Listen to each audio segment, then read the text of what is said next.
What's good, I'll turn it off? Okay, I'll turn it off. I don't care. I ain't got to start back over. So, what's good, everybody? It's your boy, Young King 1515, aka, you know, it's me, and I'm here for the rides once again. As you got a couple different rides up in here, the usual, the spiritual, and the magnificent, because I ran out of weird words to say. So, what we're doing today is we're changing the clutch lever to. Hold up. Where's it at? Where's it at? You got it? Yep. So what we're doing is we're changing out the clutch lever for this ZX10R right here. Took the one off, which was extremely difficult. Literally had to use pliers to get it off. It shouldn't be that difficult, but I don't know if you can see it. This is bent. Don't know who bent it. He didn't bend it, but someone bent this, which is where this all kind of sits together. So we're gonna put this on. Got an M4 slip-on exhaust, so we're gonna put that on, and we put on the grips too or not? Word. All right, put on the grips too. So I'm not gonna be recording play-by-play what we're doing here. I'm pretty much gonna give you a summary, tell you what we did, get it on. There's a bunch of videos explaining it. This is basically just me saying, hey, we did it. Here's the commentary. Enjoy it. Like, comment, subscribe, share, other stuff. What other stuff? Yeah, and other more stuff. So, I mean, that's pretty much it for it, because honestly, how just this small part right here was, it's too time consuming if I record everything. I don't have the cameras all set up for that right now either, and I'm just really not gonna do it. But whatever, enjoy the video. See you in a second. All right, y'all, so we took off the exhaust before we put the other one on, and we're about to start it up.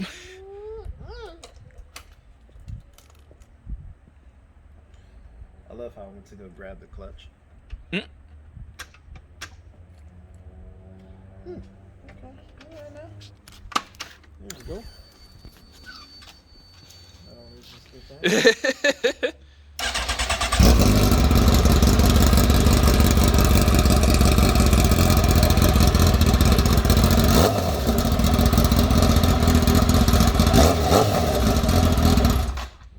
Not gonna pee the neighbors off? Alright, y'all, so this was not too difficult to get on. The springs here, that was slightly difficult. Why am I getting notifications when my phone's on silent? Alright, there it goes. So the spring here was slightly difficult to get on, but homie here had a good idea. So if you have an issue with putting this on and getting the springs, take a Allen wrench, hook around it, have somebody hold it or wedge it on something or whatever, but be careful if you got carbon fiber so you don't scrape it. And then have this Allen wrench go in between here and also between the hook spot or hook holder, wherever it's supposed to go. And then you just basically drag it over to it and rotate it until it gets in there. It might take a couple tries, but that is the best way we've seen about doing it. Like, I tried pulling it with the other hook, I tried pulling it with pliers, and yeah. So, yeah, use an Allen wrench, and you should be straight. But this shouldn't look good, honestly. The big issue, though, is putting this back together. Because I was trying to get it to fit, and I took it apart, and now I can't get it back together the right way. So we could put this back up on here. I had to take the back plate of this off, so... That's a whole nother issue that I've been trying to tackle for over an hour now, right? A little bit. A little bit over an hour now, so I'm gonna keep working at it. Stay tuned. Yo, I like that.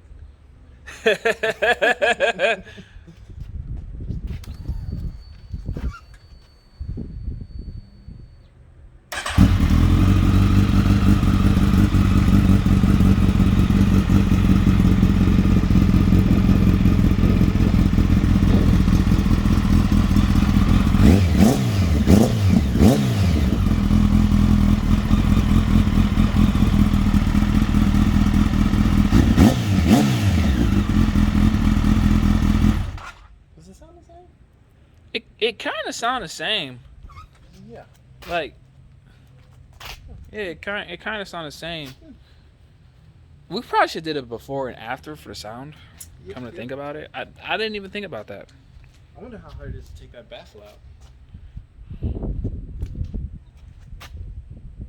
Oh, we can YouTube that too. Hey, buddy. It's bike day, man. You know what I'm saying? It looks good though. Maybe at higher speeds or higher RPMs, it sounds more defined. But low RPM, it sounds the same. Like how theirs is higher, maybe it'll sound like that then. Because I know when you at higher, it sounds the same when you're at a higher RPM with the last exhaust you had. Yeah. It's just louder. I don't know. It just doesn't sound. It sounds. It's just weird. Rev it. Like, rev it. You're straight. Remember, my bike's loud as hell.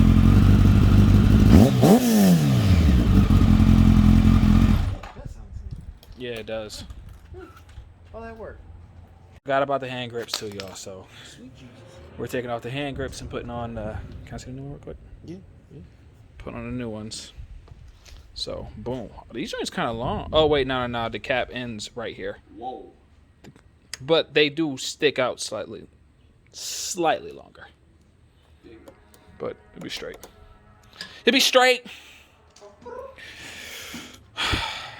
All right, I gotta finish tightening that thing up and not cut myself again. There you go. Oh yeah. You need a razor so you can cut that off. Yeah, I think it's the only way they say you can get it off. Yeah, it is. Fantastic. Okay, y'all, I know this video is pretty much back and forth a lot. I really apologize for that, but it was a lot that we kind of had to take care of, and I really didn't have the time to record it all. Like I said, it's a bunch of stuff for it. Next time when we do smaller pieces, and I have the camera rig actually completely set up because a lot of stuff has SSI information everywhere, then I kind of have that set up. But for now, I mean, it ain't necessarily too bad. But I will go with a quick walk around. So this is a 2005 Kawasaki Ninja ZX10R, 1000cc, of course. And there's nothing really done to this bike other than just change the levers. We have to loosen this up though, because I just took it for a test drive, and literally, I don't know if you can tell by my hands, but you have to squeeze this extremely hard to get the clutch to engage. Like, it doesn't matter. It takes a lot to get the clutch engaged. But on the other end, the brake has to go so far back before it even engages. Like, hold up, let me switch my hand. Right here. This is when the front brake engages. And as you've seen here too, we got an M4 exhaust on it. I tried it out. The exhaust sounds slightly different at higher RPMs. I'm gonna explain that to you in a minute too, bro. I'm gonna explain to you exactly how it sounds. I know the difference now though. Okay. And it is higher RPMs, like I said. Also, this bike here too, which is nicknamed the Widowmaker, right? Mm-hmm. Nicknamed the Widowmaker. I understand completely why. So I just took it for a quick test ride, and the bike feels like a 600 frame. The low end feels like a 750 compared to a new 1000, because as you know, my 1000 is a 16. And so this is like 11 years older. And the high end is where you get your 1000 power. But as a result from that, I really feel like I could track this more than I could track that. It was a time someone actually literally just, because it's just the nature of being on a bike and being in this area, mainly nature of being on a bike, someone just decided, I'm gonna just cut you off just because. They cut me off, I hit the brake, and this is my first time riding this bike. This is my first time riding a Ninja in general ever. And it lifted up on me a little bit because I had to push it so hard to engage compared to how I'm used to mine. Then I had to then I end up hitting the rear brake too, because you know, if you ride bikes in conjunction with your front brakes, you hit your rear brakes so that way you balance your braking power, which is what I was doing once the wheel dropped back down on me. And I started fishtailing on the bike, but I wasn't panicking. Honestly, I enjoyed it. And I was like, all right, well, I got to switch lanes because I'm about to rear end this guy that cut me off and decided to go literally slower than the speed limit for whatever reason. Seriously, I'm not even capping, man. No cap. Word to Big Bird. The yellow one. But even with it doing things like that, I'm like, I feel very comfortable on this bike. I feel like I can lean it. I feel like, because the issue I have on my bike is my wrists feel very uncomfortable. When I make right turns on my bike, probably because of how the handlebars are compared to the tank, conjunction to that for the most part, it's more difficult for me to make a right turn than, is it a right or a left turn? One of those. It's more difficult for me to make either a right or a left turn compared to the other side or something like that. We'll go over that later. I can't really remember offhand right now because I'm not on it. But what it does with this one, because it's such a wider base, but it's not as big as a Gixxer, or at least it doesn't feel that way, because I don't like how Gixxers feel, to be honest with you. I don't like how their tank feels. I don't like how my arms feel around it. I don't like how my stomach feels on it. I don't like how my chest feels on it. But that's another story. I feel much more comfortable in terms of leaning. Like, and when I'm saying leaning, even though I didn't do it, I feel like I can knee drag on this more than I can on my R1, because my R1 scares me. Not gonna lie. This, even though it's considered a widowmaker, and because you're not as afraid of it, it will kill you. This right here, I legit feel like I can tame this shit with not much problems, because I've been riding that right here for so long. So, I don't know. I guess how to put, pretty much, I mean, as I went over all the stuff that we end up doing today and really messed my hand up, so it kind of hurts. We got everything on a bike. End up taking the bike for a ride. Thank you, my man. I appreciate that. He said, you ain't got to work on the bike and then not be able to ride. I'm like, oh, for real? Like, yeah. I'm like, all right, well, shoot. I ain't going to say no. But, yeah, everything's pretty much good with the bike. The bike runs smooth. It's straight. It's so if you into getting early 2000 or mid 2000 ZX10R, and you're coming from a 600 or a 750, or you just rode a newer bike in general, like a newer R1, or I kind of can't compare an R1 because the R1 kind of is one of the bikes that just, it competes with the S1000RR. Yeah, it's a beast. So, but newer bike in general. On a budget. Yeah. If you ball on a budget or you find a good deal, this right here is a good find. It's comfortable. If you have a bit of riding experience, it's comfortable. But if you're a 600 person and you're ballsy on your 600, please be careful, because this will kill you.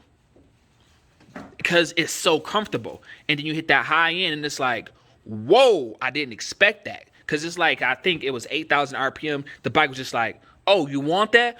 Boom! And it just went at it. And I'm like, oh, okay. But we're going to call it a wrap right there, everybody. Hope you liked the video. Like I said, there's a lot of back and forth on it. Don't forget to like, comment, subscribe, share, tag people, blah, blah, blah, blah, blah, blah, blah, blah, blah, blah, whatever. See you on the next one. Deuces, we out. I am H.I.M., His Imperial Majesty, Benz driver, big time.